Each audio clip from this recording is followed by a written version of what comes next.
searing heat pressed against bare skin, the smell of burning flesh trapped in the cramped, suffocating air of a suburban basement. Betrayal doesn't come from the monster wielding the iron. It comes from the mother holding you down. This is the story of surviving hell and delivering absolute justice.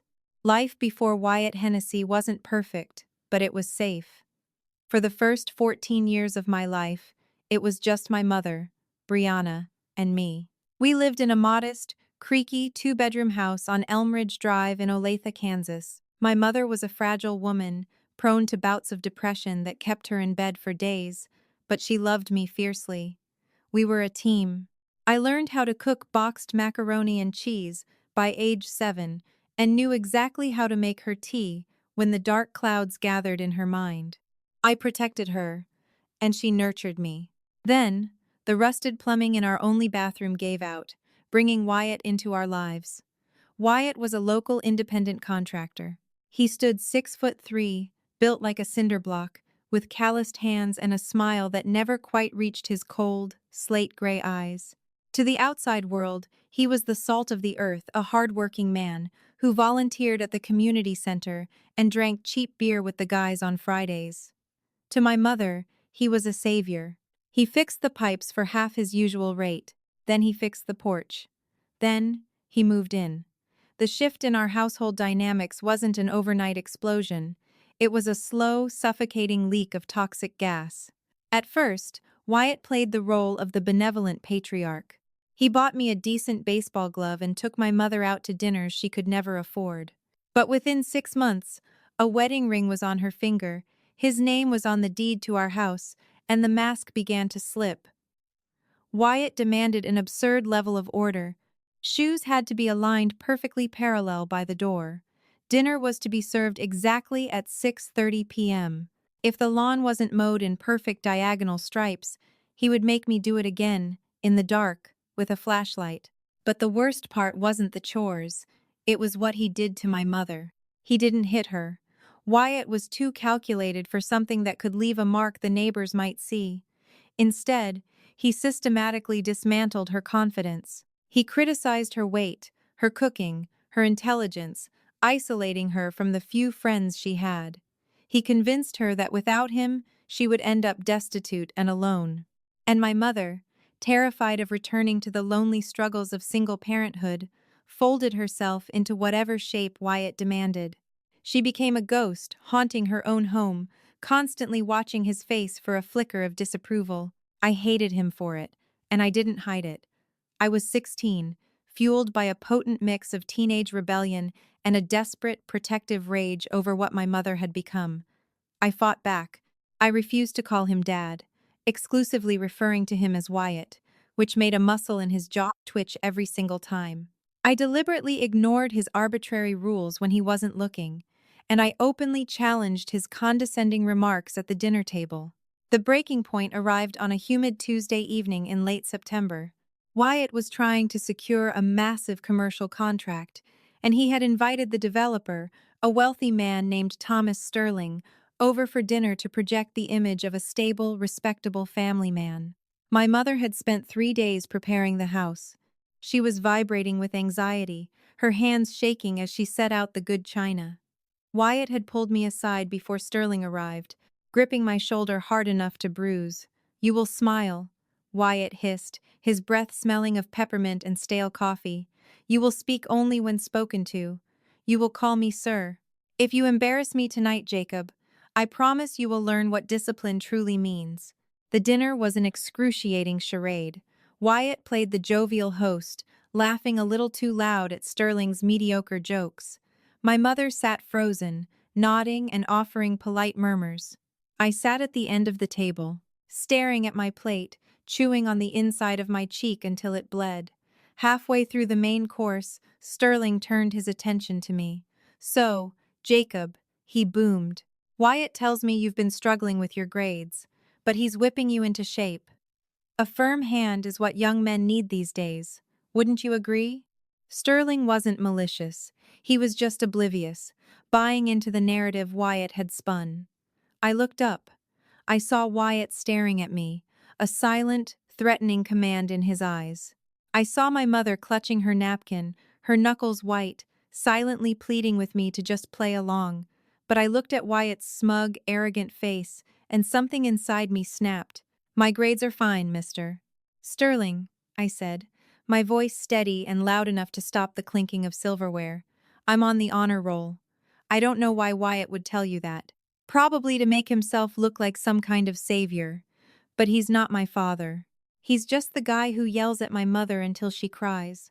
The silence that followed was absolute. It was a thick, heavy vacuum that sucked the air right out of the dining room. Sterling coughed awkwardly, his face flushing crimson. He abruptly excused himself, muttering something about an early morning, and practically fled the house 15 minutes later.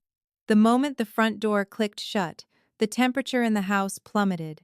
I stood up, adrenaline rushing through my ears like a freight train, ready for the screaming, ready for him to finally throw a punch. But Wyatt didn't yell. He didn't raise a hand.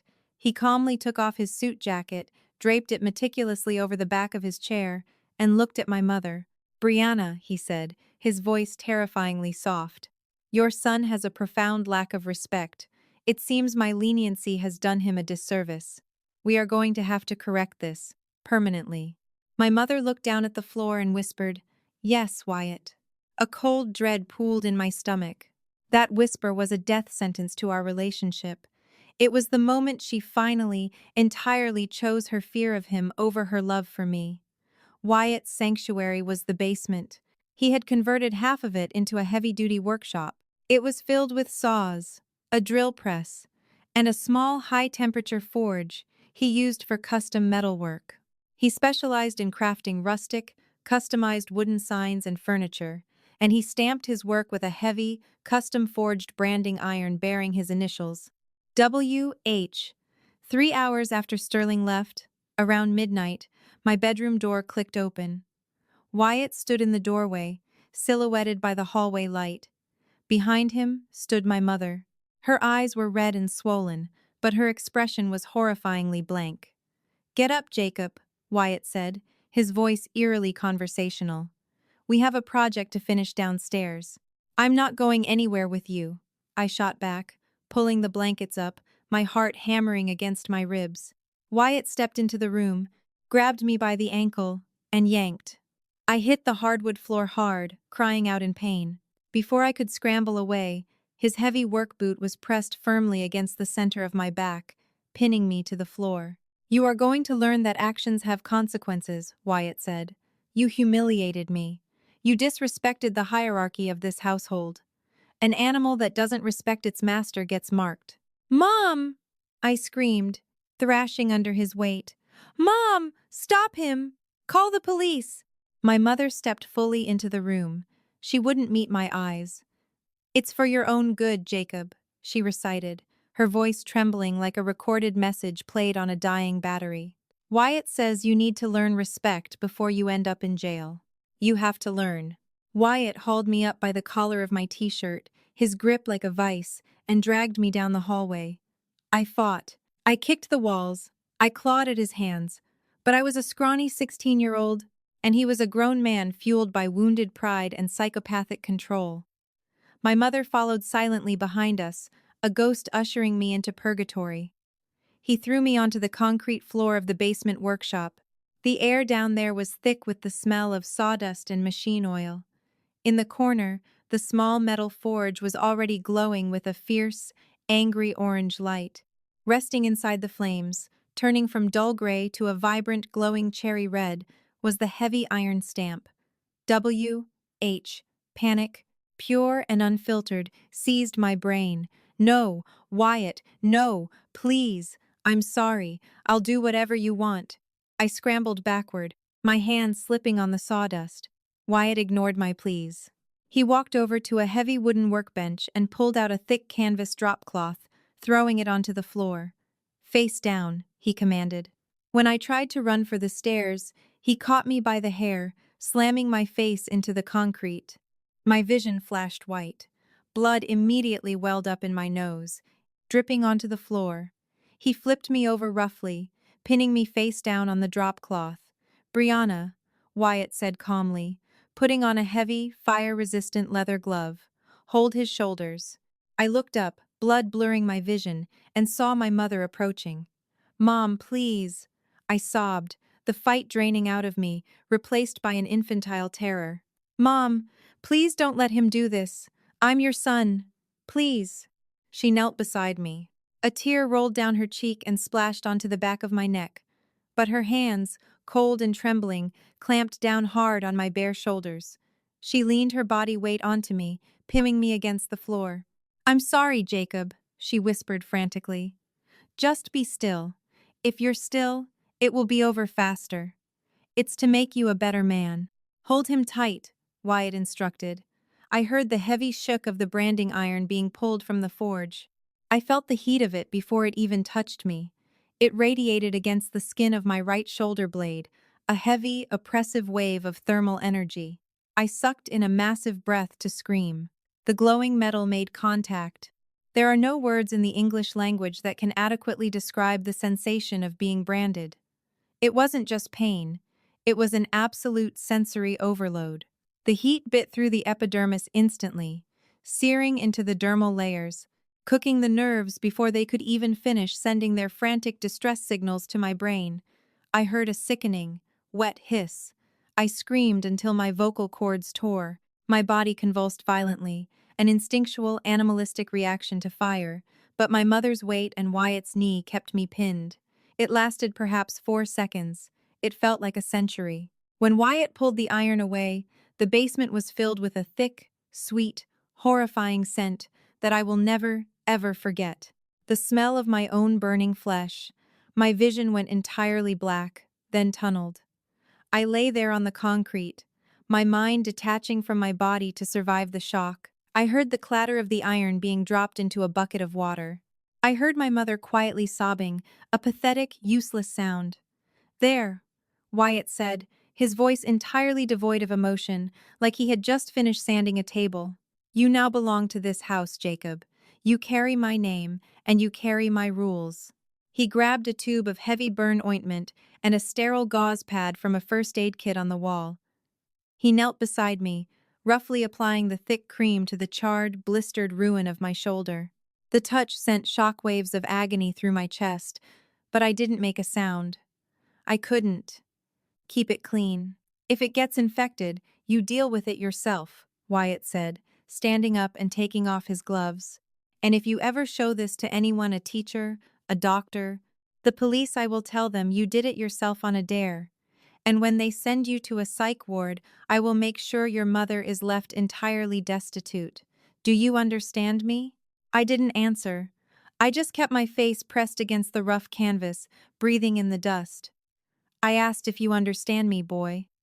Wyatt nudged my ribs with a steel-toed boot. Yes, I croaked. Good, get up and go to your room. I stood up slowly. The world tilted violently. My mother tried to reach out and touch my arm, but I violently jerked away. I looked at her, really looked at her. Her eyes were filled with guilt, but there was no defiance.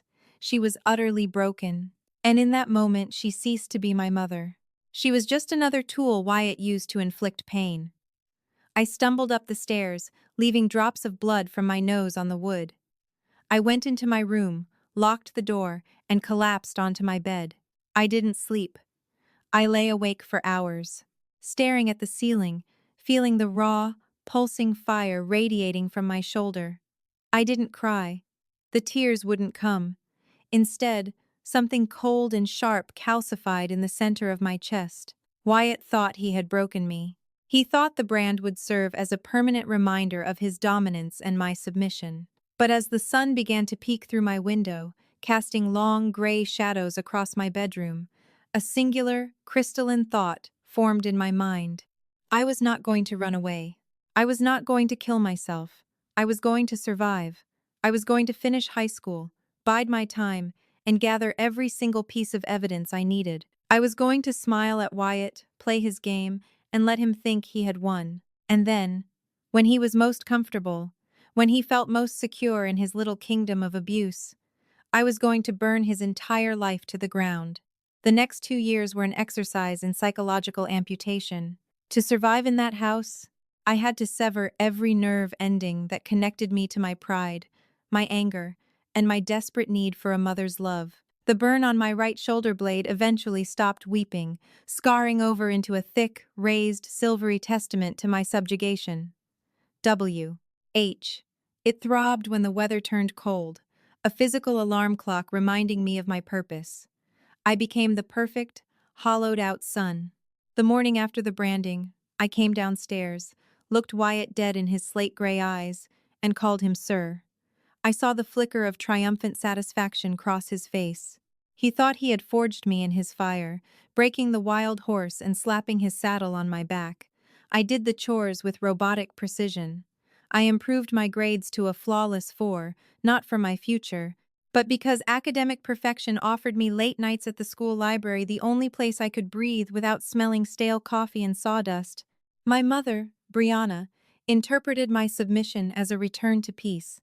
She fluttered around the house, baking bread and acting as if the nightmare in the basement had been nothing more than a strict timeout. We never spoke of it. When she hugged me, I felt absolutely nothing. She was a hollow shell of the woman who used to make me boxed macaroni, completely hollowed out by Wyatt's parasitic control. But my compliance was a Trojan horse. By playing the reformed, terrified stepson, I became invisible. Wyatt stopped watching me so closely. He began to leave his home office unlocked. He started sending me down to the basement to fetch his tools, arrogant enough to believe the sight of the forge would keep me paralyzed with fear. Instead, it became my reconnaissance zone. Wyatt's business, Hennessy Custom Builds, was booming, largely thanks to the continued patronage of Thomas Sterling. Wyatt paraded me in front of Sterling whenever he visited, showcasing me as the troubled youth he had saved through hard work and discipline. I smiled, shook Sterling's hand, and poured their scotch. But I noticed things. I noticed that Wyatt insisted on being paid in cash for materials on the Sterling jobs. I noticed him staying up until 3:00 a.m., working on a separate, leather-bound ledger that he kept locked in a heavy steel safe bolted to the concrete floor of the workshop. I needed the combination to that safe. It took me 4 months to get it. I bought a cheap, second-hand smartphone off a kid at school, using lunch money I had hoarded. I painted the back of the phone matte black and wedged it between the rafters directly above the safe, angling the camera down. I hooked it up to a high-capacity portable charger hidden under a pile of discarded insulation. Every night before I went to sleep, I turned the camera on via a remote Bluetooth trigger. Every morning, I retrieved the phone and reviewed the footage. On a rainy Tuesday in November, I finally caught him.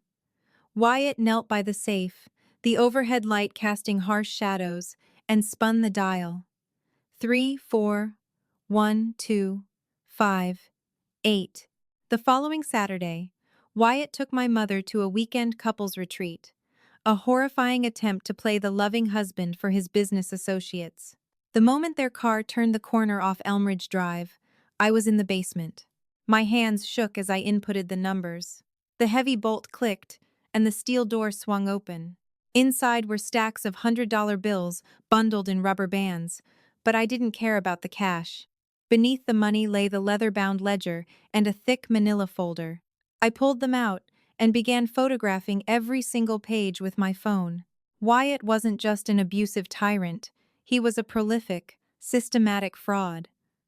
The ledger detailed years of gross embezzlement. He was inflating the cost of raw materials on Thomas Sterling's massive commercial developments by nearly 300%, pocketing the difference and hiding the income from the IRS. The manila folder was even worse. It contained compromising photographs and blackmail notes pertaining to a local building inspector, ensuring Wyatt's shoddy foundational work always passed code. I had him. I had the fuel to burn his empire to the ground. But as I was sliding the ledger back into the safe, the basement door creaked open. "Jacob?" I froze. My mother's voice. They weren't supposed to be back until tomorrow. I shoved the ledger in, slammed the safe door, spun the dial, and stood up just as she reached the bottom of the stairs. She was holding her purse, looking confused and pale. "Wyatt forgot his medication," she murmured, her eyes adjusting to the dim light. Then, she looked at me. She looked at the safe. What are you doing down here? Getting a screwdriver, I lied smoothly. But Brianna wasn't completely stupid. She was just terrified. She walked over, her eyes darting between me and the metal box. He locks that. He always locks that. Jacob, did you open it? Panic, thick and suffocating, rose in her chest. Her breathing hitched. If he finds out you were near his things, Jacob, he'll kill us. He'll kill you. What did you do? She lunged toward me, grabbing my arms, her fingernails digging into my skin. Tell me you didn't touch anything. I have to fix it before he gets back from the pharmacy. Mom, stop, I said, my voice eerily calm.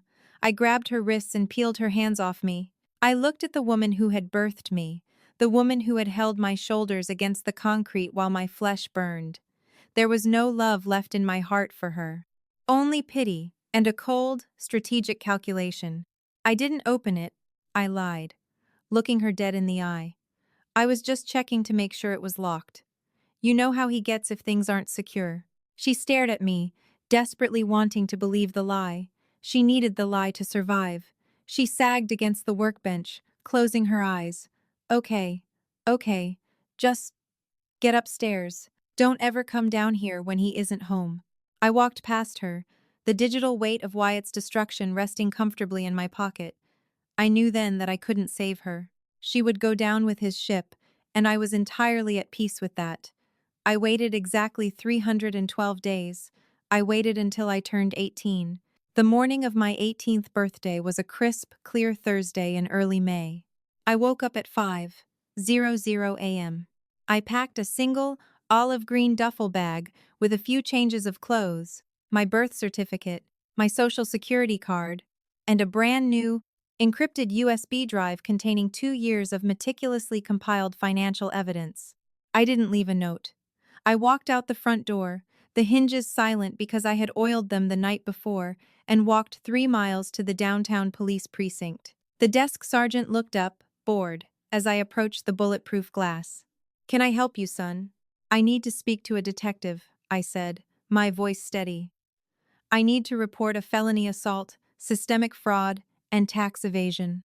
20 minutes later, I was sitting in a stark, windowless interrogation room across from Detective Matthew, a seasoned, weary-looking man with a graying mustache and a rumpled suit. Okay, Jacob, Matthew sighed, clicking his pen. You're throwing around some heavy accusations. Let's start with the assault. Who hit you? My stepfather, Wyatt Hennessy. Matthew frowned. Hennessy? The contractor? He's a staple at the Rotary Club. You're saying he beats you? I'm saying he branded me, I replied. Matthew stopped clicking his pen. Branded you? Like, with an iron? I stood up, unbuttoned my flannel shirt, and let it drop to the floor. I turned around, exposing my back to the fluorescent lights. The silence in the room stretched so tight I thought it would snap. I heard Matthew suck in a sharp, hissing breath through his teeth. Jesus Christ, he whispered. It happened 2 years ago, I said, turning back around and putting my shirt on. My mother, Brianna Hennessy, restrained me while he did it. The forge and the iron are still in his basement workshop. The iron bears his initials, WH. They match the scar tissue exactly. Matthew was no longer weary. His eyes were wide, and he was already reaching for his desk phone. I'm calling a forensic medical examiner right now. Wait, I said, pulling the encrypted USB drive from my pocket and sliding it across the metal table. That's just the beginning. Wyatt is an arrogant man, detective. Arrogant men keep records.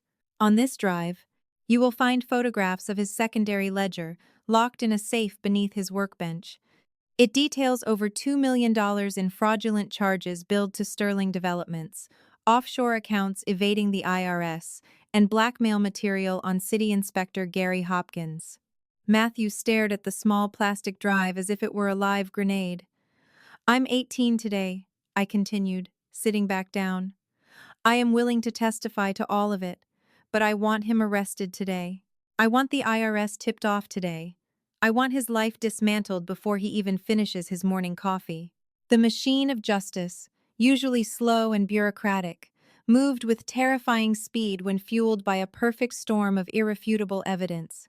The combination of grotesque child abuse and millions in corporate fraud was a prosecutor's dream. By 1:00 p.m., I was sitting in a safe house arranged by Child Protective Services, a formality, since I was newly an adult, but necessary given the volatility of the situation, accompanied by Assistant District Attorney Evelyn Hayes. She was a shark in a tailored suit, and she had spent the last 3 hours verifying the financial documents with a forensic accountant. "We got the warrant," Hayes told me, checking her phone. "Matthew is leading the raid. They're breaching the house now." I closed my eyes. I didn't need to be there to see it. I had imagined this exact moment every single night for 2 years. Later, Matthew told me exactly how it went down. Wyatt was in the driveway, loading up his truck for a job, when 4 unmarked sedans and a SWAT van screeched onto the lawn of Elm Ridge Drive. Before Wyatt could even drop his coffee thermos, Matthew had him shoved against the side of his truck, cuffs clicking around his wrists. Wyatt, ever the arrogant narcissist, began screaming about his lawyers, threatening to sue the department for harassment, demanding to know what this was about. Matthew just leaned in close to Wyatt's ear. "We know about the safe, Wyatt, and we know about the iron. Jacob says happy birthday." According to Matthew, all the color instantly drained from Wyatt's face. His knees buckled, and he had to be dragged to the cruiser. They breached the basement. They found the forge. They found the iron exactly where I said it would be, complete with microscopic traces of burnt skin that had never fully been cleaned off the metal. They drilled the safe and recovered the ledger and the blackmail files. And my mother? Brianna was found sitting at the kitchen table, staring blankly at the wall as heavily armed officers tore her perfect, terrifying house apart.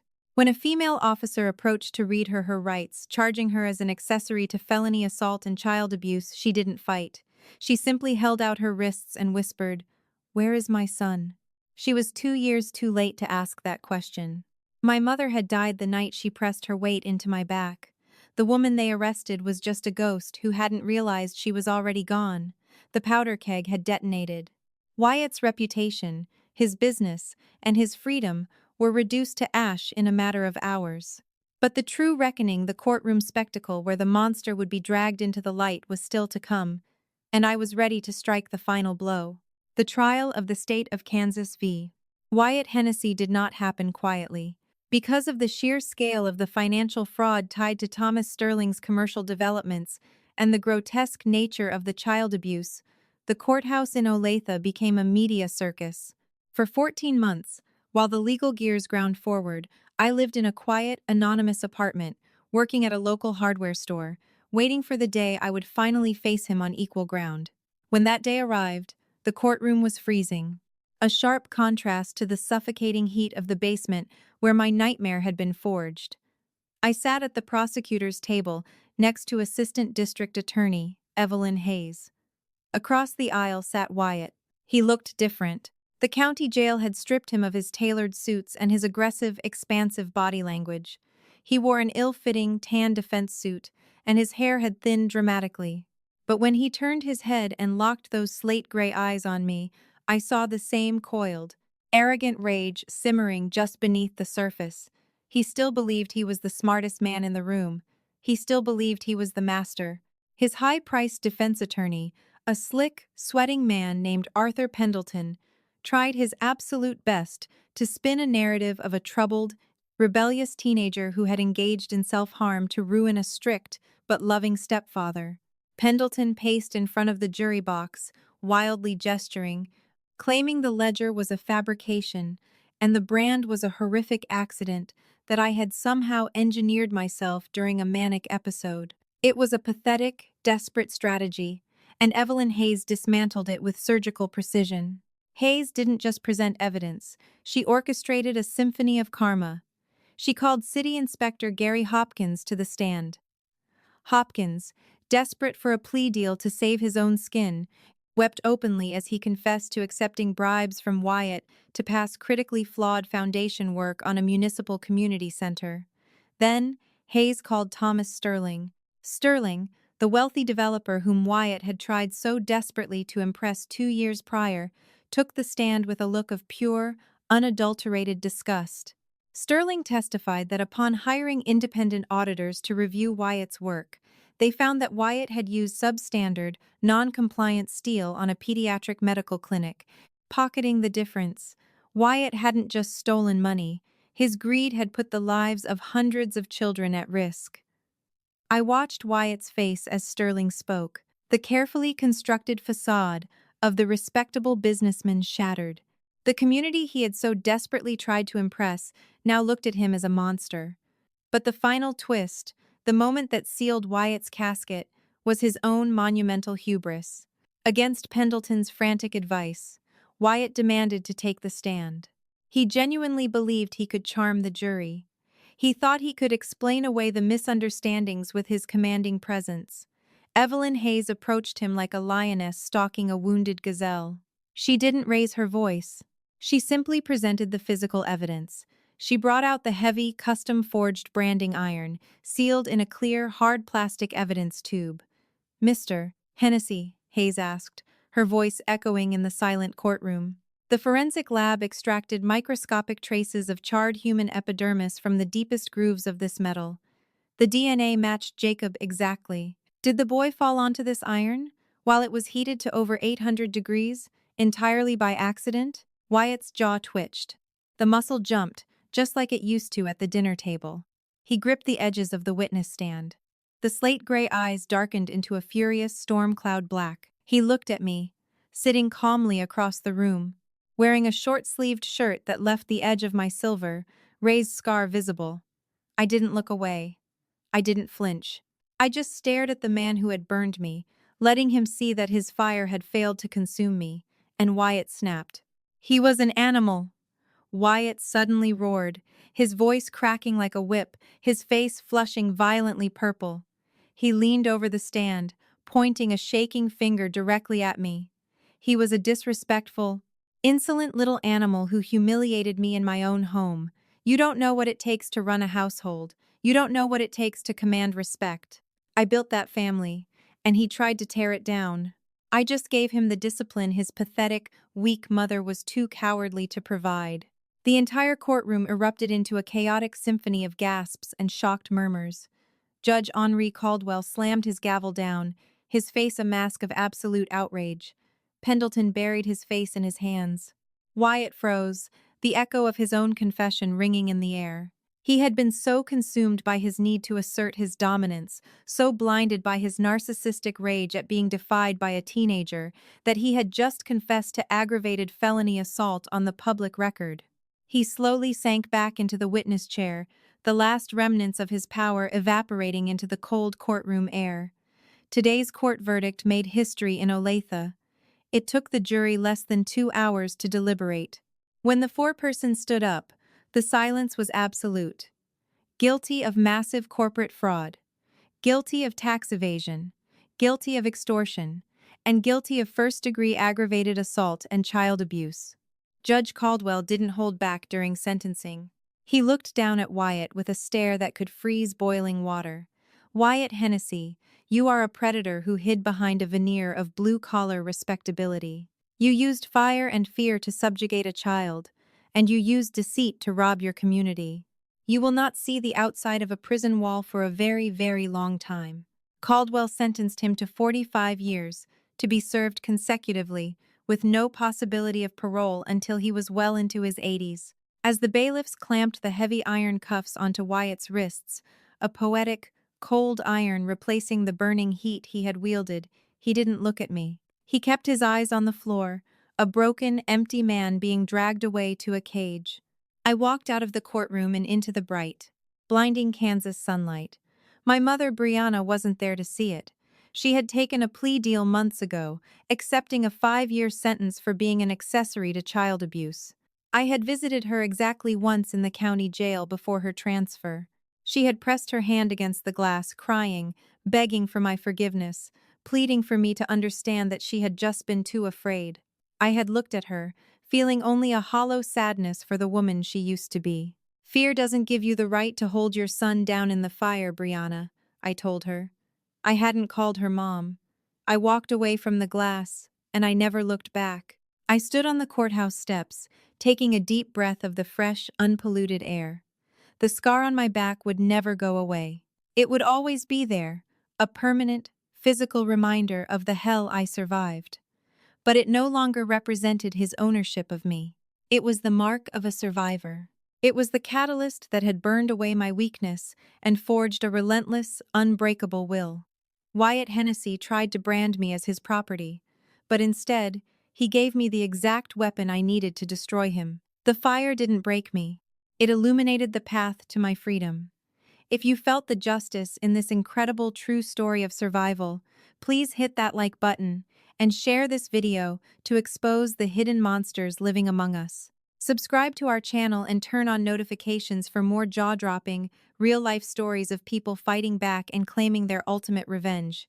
Leave a comment below on what you thought of the verdict.